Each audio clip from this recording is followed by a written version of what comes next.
This is my dad, Nick. He got a tattoo when I was born. My name, Sophie, and an English rose. These are my two older brothers, Joe and Lee. They didn't get their names in ink though. Dad was adamant, I'm not gonna have a boy's name on my back. That's the kind of guy he was. Tough, but fair. And funny. Dad was a funny bloke. Fuckheads. Behind the two shittiest drivers in Sydney. This one, isn't it? Dad wore his Chelsea jersey everywhere, especially if they'd won, so he could rub it into all the other dads. He lived and breathed football, and he was good at it too. His mates still tell me about his glory days and how he would have made it big, but drugs and alcohol killed his dream. In the end, he was sober for 29 years. He always said that that was his second biggest achievement in life, behind having us kids. But I don't think he ever really got over losing his career, and maybe that's why he pushed us so hard to be the best.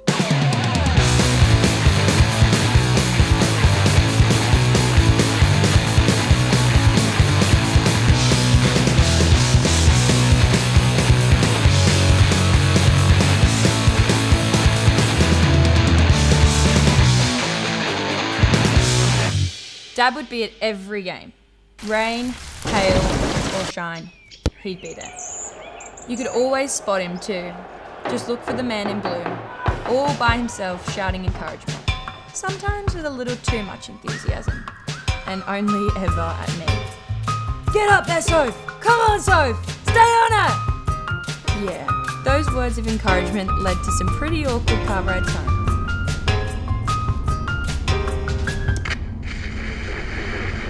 There were so many things I loved about Dad.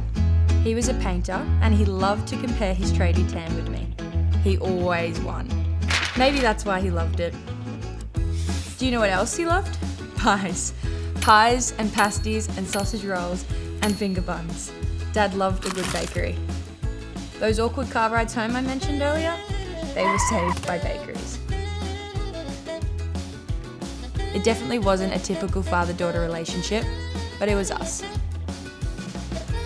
I reckon a good dad builds security, trust, and love. I reckon having such a present dad gave me the confidence to be who I am. And now here's the chance for Sophie Harding. Strikes left-footed into the top corner.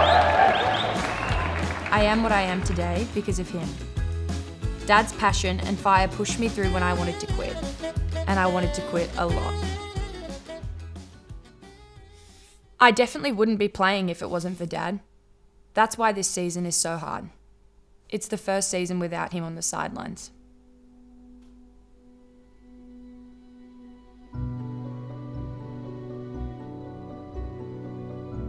I never thought I'd lose a parent at this age. No one does. Dads are meant to be invincible. You dream of growing old with them, watching them become grandparents.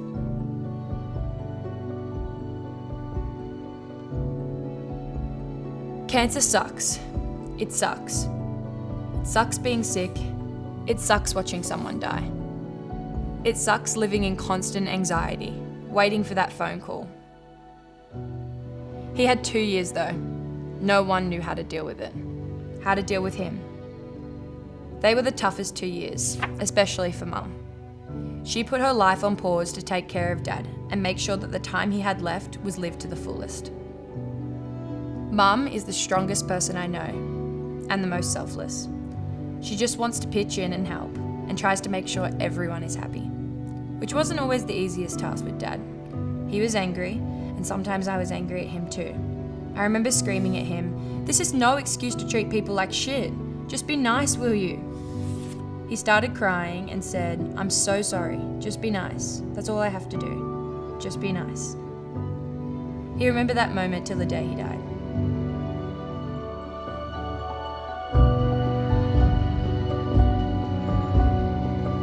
I'd say that Dad was pretty content by the end. Most days he just sat in the garden, listening to music, and I'd wonder what he was thinking about. Probably Chelsea. Chelsea and meat pies. Dad's not here anymore, but he's more present than ever. He'll always be with me, shouting from the sidelines, fueling my flame. She made it.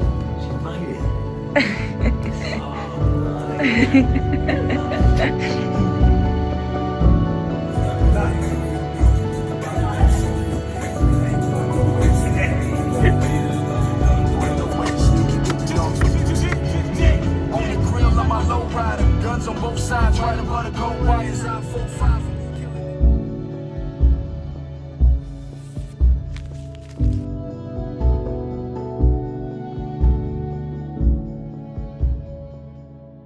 Thanks, Dad.